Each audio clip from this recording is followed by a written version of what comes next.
বসিরহাটে এবার জমজমাট প্রচার। সোমবার সকালে বসিরহাটের বিভিন্ন জায়গায় প্রচার সারলেন বসিরহাট লোকসভার সিপিআইএম প্রার্থী নিরাপদ সর্দার। সকালে উঠেই জলখাবার খেয়ে বেরিয়ে পড়লেন প্রচারে। অলিতে গলিতে গিয়ে ভোট চাইলেন তিনি।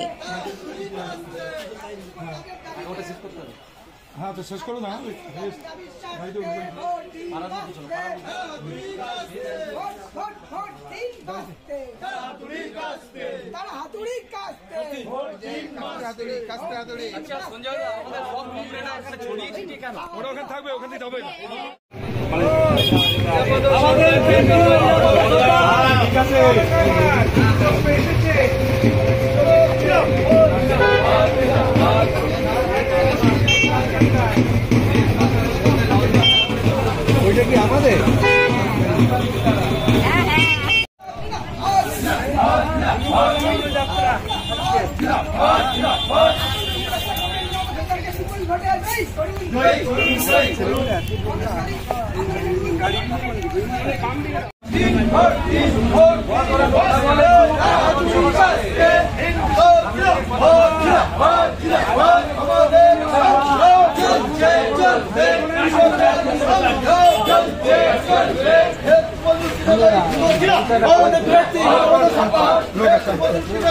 সামনে থেকে একটু